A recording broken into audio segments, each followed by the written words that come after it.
చూడాలి. Yes sir. ఇకపోతే బీఆర్ఎస్కి Guvvala Balaraju MLA Guvvala Balaraju good bye చెప్పారు. ఆయన రాజీనామా లేఖ కూడా సమర్పించడం జరిగింది. 9న బీజేపీలో కూడా చేరనున్నట్లుగా తెలుస్తోంది సార్. ఈయనే కాదు, ఈయనతో పాటు అదే బాటలో మరికొందరు నేతలు కూడా ఉన్నారు అంటూ ప్రచారం కూడా సాగుతోంది.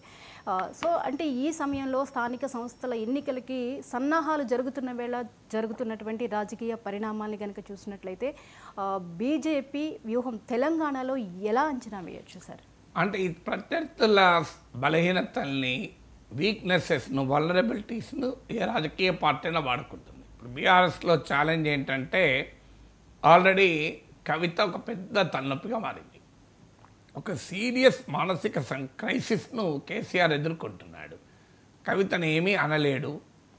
అదే సమయంలో కవిత చెబితే వినడం లేదు. కేటీఆర్ను వదులుకోలేడు. ఏం చేయాలో అర్థం కాని పరిస్థితి. కేసీఆర్కు ఇవాళ ఒక తీవ్ర మానసిక క్షోభను అనుభవిస్తున్నాడని ఆయన సన్నిహితులు చెప్తున్న మాటలు ఇవి. నేనేమి ఆయన కలవలేదు కానీ. సో అందువల్ల నిన్నగా మొన్న కూడా కవిత మీకు జగదీష్ రెడ్డితో జరిగిన వాదన. సో జగదీష్ రెడ్డిని లిలీపుట్ నేత అనడం తప్పే అది. ఎందుకంటే అది ప్యూర్లీ బాడీ షేమింగ్. సో అది కవిత స్థాయిని తగ్గిస్తుంది ఆ రకమైన వ్యాఖ్యలు చేయడం. అదే సమయంలో జగదీష్ రెడ్డి కవితను టార్గెట్ చేయడం ద్వారా కేసీఆర్ కూతురును టార్గెట్ చేయడం. సో కేసీఆర్ కూడా అది రాజకీయంగా ఇబ్బంది. నేను నిన్న కూడా మాట్లాడాను. జగదీష్ రెడ్డి సన్నిహితులకు కాస్త ఇది నొప్పించింది కూడా. నాకు మెసేజ్లు పెట్టి నాతో మాట్లాడారు. సార్ మీరు జగదీష్ రెడ్డి ఇలా మాట్లాడారు తప్పంటే నిజమే కదనయ్యా. జగదీష్ రెడ్డి కేసీఆర్ కుటుంబంలో ఒకరిపైన అటాక్ చేస్తే కారణం ఏదైనా ఆ కుటుంబం చూసుకుంటుంది. KCR and KTR are competent enough to defend themselves. మీరు బయట వాళ్ళు వచ్చి కేసీఆర్ కూతుర్ను చెడాబడా ఆమె గురించి మాట్లాడడమే వేస్ట్, నేనన్నా గెలిచాను ఇతరులు గెలవలేదు అని దాడి చేస్తే అది కేసీఆర్ పైన రిఫ్లెక్ట్ కాకుండా ఉంటుందా అనేది నేను చెప్పిన మాట. కానీ నాకున్న సమాచారం ప్రకారం జగదీష్ రెడ్డి వర్గం కూడా ఏం చెప్పుకుంటుంది అంటే కేటీఆర్ అనమని చెప్పలేదు. అక్కడ జరుగుతున్న పరిణామాలను ప్రత్యక్షంగా చూసిన జగదీష్ రెడ్డే కవిత బీఆర్ఎస్లో ఉండి బీఆర్ఎస్కి ఇబ్బంది కలిగించే వైఖరి తీసుకోవడము, బీఆర్ఎస్లోనే ఉంటూ కాంగ్రెస్ పార్టీకి రేవంత్ రెడ్డికి ఉపయోగపడుతోంది అనే భావన ఉండడము, కేసీఆర్ మానసిక క్షోభకు కారణమవుతోంది అన్న భావన వల్ల జగదీష్ రెడ్డి తనంతట తానే రియాక్ట్ అయ్యాడు అని జగదీష్ రెడ్డి మద్దతుదారులు చెప్తున్నటువంటి వాదన. కేసీఆర్ కవిత పైన రియాక్ట్ కావడం, ఇలా కవిత వర్సెస్ జగదీష్ రెడ్డి జరుగుతుంది. కవిత చాలా సీరియస్ ఆరోపణ చేసింది. మా జాగృతిలో కూడా కోవర్ట్లను పెట్టారని. ఎందుకంటే కవితనే కోవర్టు రేవంత్ రెడ్డికి, కాంగ్రెస్ కోవర్ట్ అని బీఆర్ఎస్లో కవిత వ్యతిరేక వర్గం వాదన. ఇప్పుడు కవిత నాపై కూడా కోవర్ట్ ఆపరేషన్ అని ఇండైరెక్ట్గా కేటీఆర్నే పైన కామెంట్ చేసింది. కవిత పైన కేటీఆర్ కోవర్ట్ ఆపరేషన్ చేస్తున్నాను నేనేమి అనడం లేదు. కానీ డెఫినెట్గా ఈ ఆరోపణలు చాలా సీరియస్ ఆరోపణలు. ఈ గందరగోళంలో బీఆర్ఎస్ ఉంది. దీనికి తోడు ఇప్పుడు పీసీ ఘోష్ కమిషన్ నివేదిక వచ్చింది. ఇది ఒక ఛాలెంజ్, ఒక ఆపర్చునిటీ. పార్టీని యునైటెడ్గా నిలబెట్టడానికి, విక్టిమ్ కార్డ్ ప్లే చేయడానికి ఆపర్చునిటీ. ఛాలెంజ్ ఏంటంటే ఎలా సమర్థించుకుంటారు ఇంత భారీ వాదనను. అందువల్ల ఈ కాంటెక్స్ట్లో బీఆర్ఎస్ క్రైసిస్లో ఉంది కనుక దీనికి తోడు బీఆర్ఎస్ను తీసుకెళ్ళి విలీనం చేస్తారు, బీజేపీతో పొత్తు పెట్టుకుంటారు అనేటువంటి వాదనలకు కూడా బలపడుతున్నాయి. కేసీఆర్ను ఇప్పుడు అరెస్ట్ చేయకుండా బీజేపీ తో కలిస్తే కాంగ్రెస్ ప్రభుత్వం రేవంత్ రెడ్డి కూడా అరెస్ట్ చేయాలంటే వెనకాడతాడు. ఎందుకంటే మనం చూసాం ఈటల రాజేందర్ విషయంలో ఏం జరిగింది.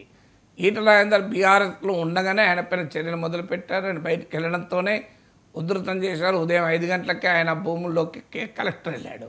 తర్వాత ఆయన ఈటల రాజేందర్ ఎప్పుడైతే బీజేపీలో చేరాడో ఆయనకు బ్రహ్మాండమైన కవచం లభించింది. ఆ తర్వాత కేసీఆర్ ముట్టుకోలే ఈటలను. అందువల్ల ఈ సమయంలో బీఆర్ఎస్ను బీజేపీకి దగ్గరగా తీస్తే రేవంత్ రెడ్డి కూడా కేసీఆర్ను అరెస్ట్ చేయాలన్నా, కేటీఆర్ను అరెస్ట్ చేయాలన్నా 1-2 సార్లు ఆలోచిస్తాడు. ఎందుకంటే అది మనకు ఆంధ్రప్రదేశ్లో చూశాం కదా. చంద్రబాబు నాయుడు అధికారంలో ఉన్నప్పుడు కూడా జగన్ అరెస్ట్ చేయలే. ఎందుకంటే జగన్ అరెస్ట్ చేసింది ఉమ్మడి రాష్ట్రంలో కాంగ్రెస్ ప్రభుత్వం. ఎందుకు చేయలే మరి జగన్మోహన్ రెడ్డి? అప్పుడు ఆయన 2014-19 మధ్య జగన్మోహన్ రెడ్డి అరెస్ట్ చేసడానికి ఒక అవకాశం. చంద్రబాబు నాయుడు ముఖ్యమంత్రిగా ఉన్నాడు. ఇప్పుడు 2024 నుంచి ఇప్పటికీ మీకు 1.5 ఏడాది అవుతుంది. మరి ఎందుకు 1 ఏడాది దాటిపోయింది కదా, మరి ఎందుకు జగన్మోహన్ రెడ్డి అరెస్ట్ చేస్తారు? ఇప్పటికీ జగన్ అరెస్ట్ అని రోజు తమిళ తప్ప రియల్ అరెస్ట్ ఎందుకు జరగడం లేదు అంటే అక్కడ మోడీ క్లియరెన్స్ లభించాలి, అందరికీ తెలుసు. ఎందుకంటే మోడీ చెప్పకుండా, మోడీ ఒక ఎండార్స్మెంట్ లేకుండా చంద్రబాబు నాయుడు ఆ స్థాయిలో నిర్ణయం తీసుకుంటానని అనుకోను. ఈవెన్ జగనే తీసుకోలేదంటారు. నా రాజకీయ వర్గాలు చెప్పేది అంటే చంద్రబాబు నాయుడు అరెస్ట్ కూడా మోడీ అనుమతితోనే జగన్ ఆ రోజుల్లో చేశాడు అని. ఎందుకంటే ముందు టీడీపీతో పొత్తు పెట్టుకుందామని బీజేపీ అనుకున్నప్పుడు చంద్రబాబు నాయుడు ఆసక్తి చూపలేదు అని. నేను లేదు విడిగా పోటీ చేస్తాం, మీకే కదా మద్దతు ఇస్తాం పార్లమెంట్ ఎన్నికల తర్వాత అని. అప్పుడు మోడీ అమిత్ షాలు జగన్కు okay you can go head with arrest అన్నప్పుడు అరెస్ట్ చేశారు. అరెస్ట్ అవడంతోనే బీజేపీతో పొత్తు పెట్టుకున్నాడు. బీజేపీ ఎన్ని ఎమ్మెల్యే సీట్లు అంటే అన్ని ఎమ్మెల్యే సీట్లు ఇచ్చారు, ఎన్ని ఎంపీ సీట్లు అంటే ఇస్తున్నాడు. ఇప్పటికే రాజ్యసభ సీట్లు ఏంటంటే ఇచ్చేస్తున్నాడు. తనకు బలమైన సీట్లు, తమ సిట్టింగ్ సీట్లు కూడా బీజేపీకి ఇచ్చేస్తున్నాడు. సో మీకు అందులో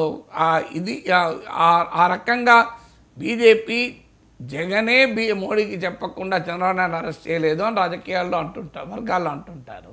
అలాంటిది కేసీఆర్ను ఒక్కసారి బీజేపీతో కలిశాక ముట్టుకోవడం అంత సులభం కాదు. అందుకొరకు బీజేపీతో బీఆర్ఎస్ కలుస్తుందన్న వార్తలు కూడా వస్తున్నాయి. ఈ సమయంలో బీఆర్ఎస్ నేతల్లో ఆ గందరగోళం ఉంటుంది కనుక ఆ గందరగోళాన్ని బీజేపీ తనకు అనుకూలంగా ఉపయోగించుకోవాలని చూస్తుంది. దాంతోపాటు బీజేపీ రాజకీయ వ్యూహం చాలా విస్తృతమైంది. ఏంటి ఆ రాజకీయ వ్యూహం అంటే కేవలం బీఆర్ఎస్ఏ కాదు, కాంగ్రెస్ పార్టీలో కూడా అసంతృప్తిని బీజేపీ అట్రాక్ట్ చేయవచ్చు. ఆ తర్వాత మీకు డీలిమిటేషన్ ప్రక్రియ జరుగుతుంది 2028 అసెంబ్లీ ఎన్నికలకు ముందు. ఆ డీలిమిటేషన్ ప్రక్రియ కేంద్ర ప్రభుత్వం చేతిలో ఉంటుంది. బీజేపీ తనకు అనుకూలంగా డీలిమిటేషన్ ప్రక్రియను ఉపయోగించుకునే అవకాశం ఉంది. సో మీకు హైదరాబాద్లో 20 సీట్ల వరకు పెరగవచ్చు అని అంటున్నారు. సో అందువల్ల అక్కడ హిందూ డామినేటెడ్ సీట్లు పెరగవచ్చు అని. రీడ్రాయింగ్ ఆఫ్ ద కాన్స్టిట్యున్సీస్లో తనకు అనుకూలంగా డెమోగ్రఫీ ఉండేలా బీజేపీ జాగ్రత్త పడవచ్చు అని. అప్పుడు 153 సీట్లలో హైదరాబాద్లో 20 సీట్లు పెరిగితే మామూలు విషయం కాదు కదా. తర్వాత మీకు ఇలా బీజేపీ పెద్ద ఎత్తున తెలంగాణ పైన ఫోకస్ పెడతబోతోంది అన్ని వైపుల నుంచి. దానికి ఇవాళ బీఆర్ఎస్ నేతలు బీజేపీలో చేరడం ఒక ఇండికేషన్, ఇది శాంపుల్ లాగా కనబడుతుంది. Yes sir. ఇకపోతే రాహుల్ గాంధీకి సుప్రీంకోర్టు